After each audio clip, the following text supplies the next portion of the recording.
Welcome to the Untangled Mind podcast. I'm your host, Piper Harris, licensed professional counselor. This is a show for people who want to understand why their mind works the way it does, not just how to cope with it. Drawing from neuropsychology, neurophilosophy, and data-driven CBT, we look at how anxiety, trauma, and other life stressors shape perception, behavior, and choice, and what actually helps people change. I'm an integrative CBT therapist based in the Atlanta suburbs. Each episode is designed to teach you something concrete: how to recognize what's keeping you stuck, how to interrupt unhelpful patterns, and how to move forward with clarity and steadiness. On today's episode, we're looking at bearing reality, thinking about thinking. It grew out of a period of reading and reflection where I began paying close attention not just to what I was learning, but to how my thinking was forming over time. In the upcoming episodes, I'll be sharing examples from my own process of orientation, meaning the examining of patterns, questioning assumptions, and noticing where integration was required rather than agreement. The goal isn't to offer conclusions for you to adopt, but to model a way of engaging with ideas that allows thinking to be examined, corrected, and grounded in lived reality. Let's get to it. Well, hello and welcome to 2026. It's January 5th. It is hard to believe that I am going into my 7th year of this podcast. It's really fun because of the different iterations of this podcast. It wasn't always the Untangled Mind podcast. I've been an entrepreneur for quite a while and doing this podcast for 7 years. So it's really fun to go back and to listen to the different iterations. And that really brings me to today's conversation is that each end of a year, so the last 2 weeks of this 2025, I took time off from the office. It was amazing. My husband actually didn't think I could actually rest. But what I do every year and what I did this year in particular is I take time to reflect on the whole year, what I learned, what I could do better, that sort of thing. It's a practice that I've been doing for over 15 years. I can't even remember when I started it. And it's, along with the podcast and different iterations, the way my process that I process a year has also changed considerably. But it's just really fun for me to consider, gosh, this is my seventh series or my 7th year doing this podcast series. And it just feels really good. It feels really good. So we are going to be jumping into a podcast series and actually just kind of it wasn't something that I planned, honestly. In fact, it was something a lot simpler than that. As I said, I took 2 weeks off. This is the first 2 weeks off that I've taken at the end of the year in at least 5 years, 6 years. And like I said, my husband didn't think I could rest because I'm not very good at resting, but I can tell you, I rested. I woke up this morning energized and excited to be back to the office, to hearing from my clients and just being with them.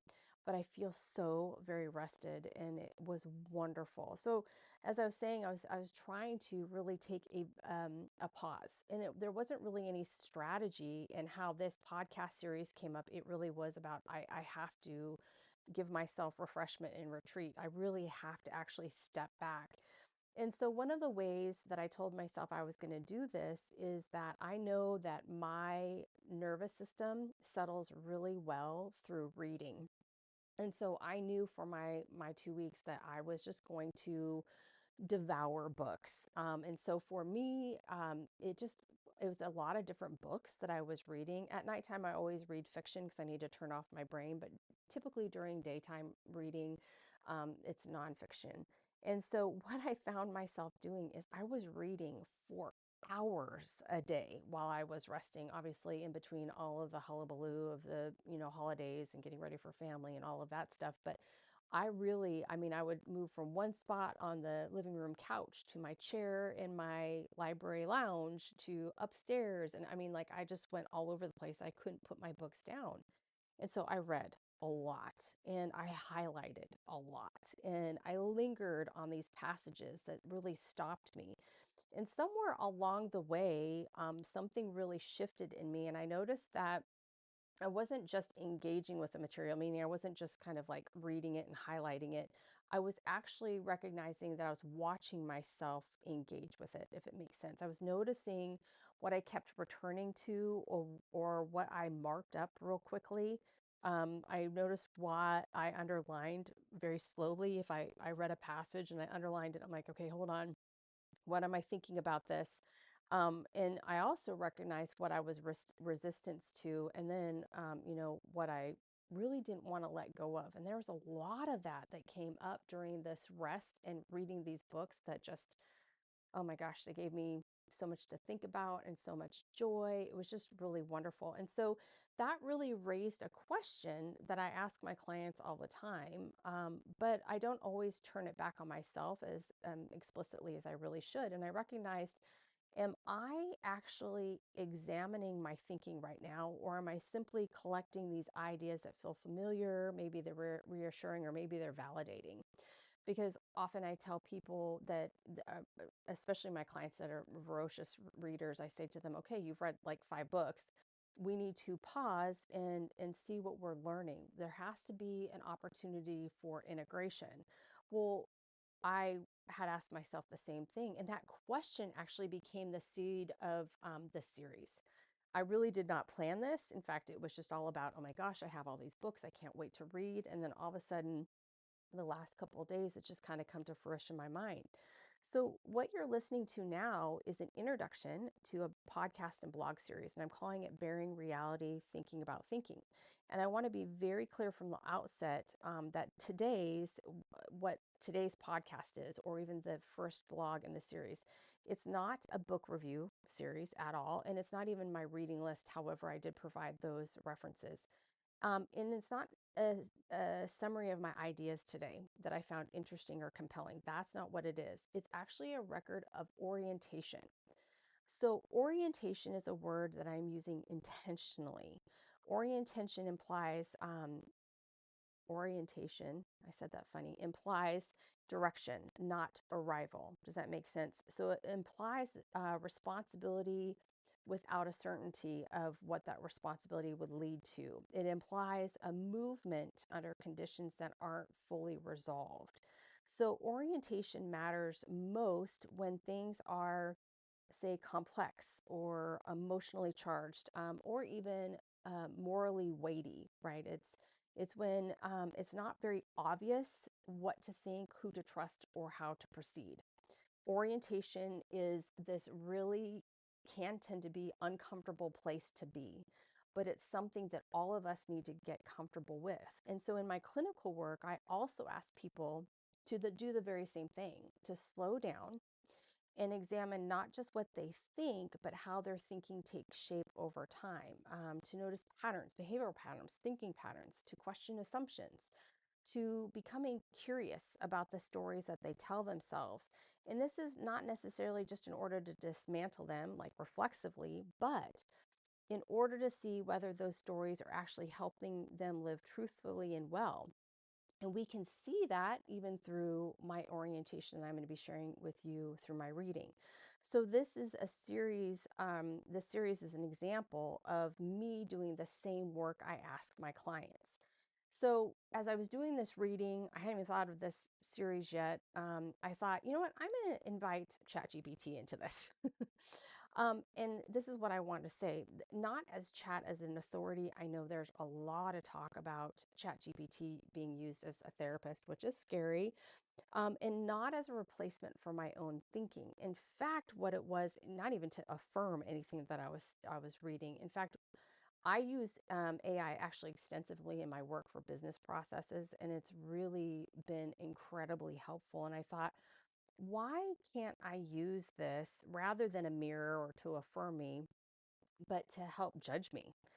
Just like I say, okay, chat, here's a business process. This is what I put in, what's missing. I did the same thing. So instead of asking it to summarize or interpret the books, I asked some different questions and they were actually pretty uncomfortable. So I asked chat, I actually, throughout the time, I went back through the pages and I took pictures of all of my highlighted pages, every single one of them. So instead of asking for a summary, I asked what patterns are emerging in what I highlighted. What does this reveal about how I tend to think? What themes am I drawn to and which ones am I totally avoiding? And just important, what am I missing? What are my blind spots that might be actually reinforcing my preferences rather than challenging them? This is a very interesting process. So I'm inviting a tool in to basically interrogate my thinking rather than affirm or confirm it, because that is a very important part of the orientation process. And it that's important for us to recognize, because the series isn't really about me, and I want to say that it's starts with my process, but it doesn't end there. What this is really about is the discipline of orientation, of examining one's own thinking carefully enough to allow it to be corrected. And it's not a process that's has to be private. It's actually, I believe, a human necessity. And so the first blog post in this series is intentionally very sparse. You can find the untangledmind.net under blogs. There's no commentary.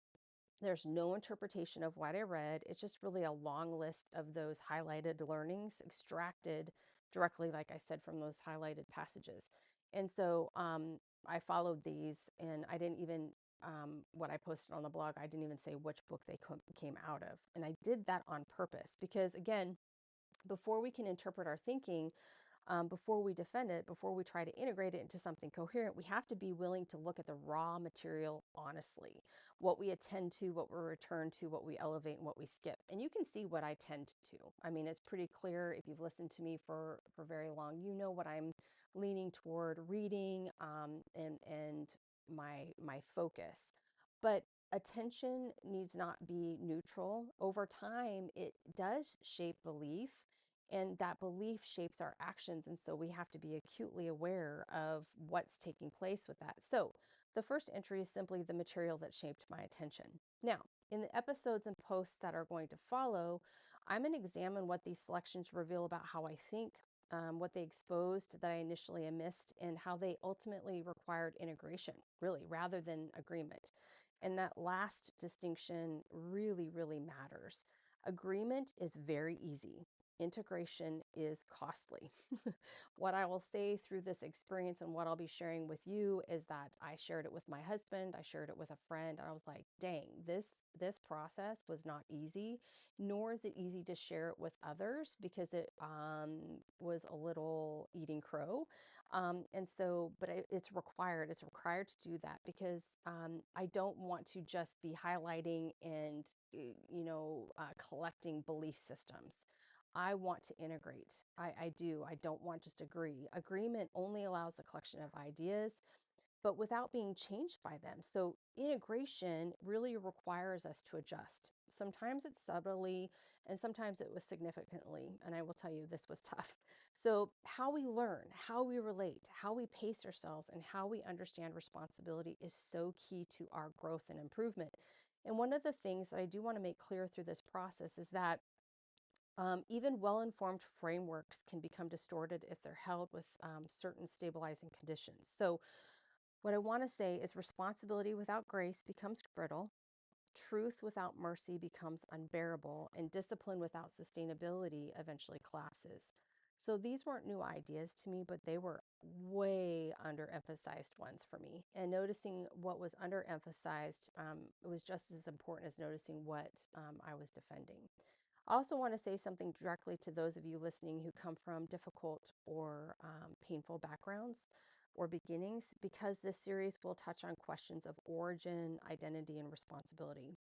When we talk about origin stories, about understanding where we come from, I'm not talking about ideal childhoods. I'm not talking about intact families or these perfectly benevolent caregivers. Okay. So most people come from pain, at the least, chaos, maybe neglect, harm, or just rupture.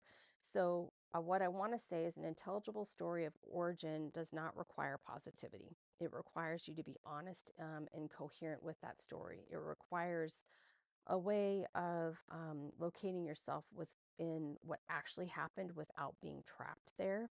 And so, what I want to be clear about is orientation is not about denying your suffering at all. It's about refusing to let that suffering be the story, that it's the only story that you tell yourself. So, as the series unfolds, you'll hear me talk about neuroscience, you'll hear me talk about psychology, theology, and moral formation.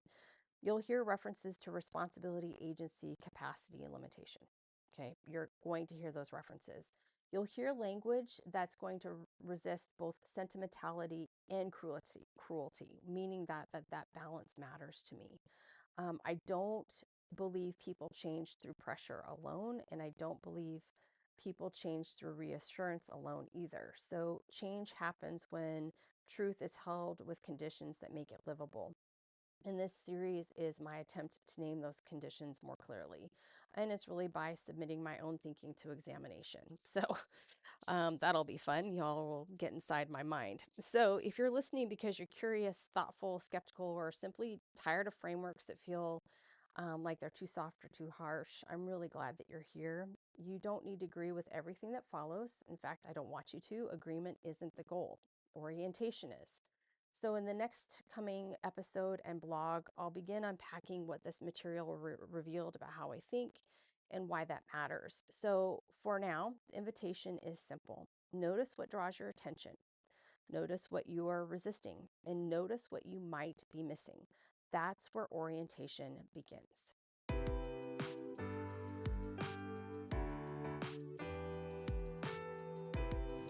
That brings us to the end of this episode. Thanks for joining me. I hope you learned some tools that can equip you to untangle your mind and untangle your life. If you're curious about working with me for anxiety or trauma, head on over to my website at untangledmind.net to connect with me. If you enjoyed the show, please rate and review me on your podcast listening platform and share it with your friends and family. As always, thanks so much for listening to me, Piper Harris, with the Untangled Mind podcast. I'll talk to you next time.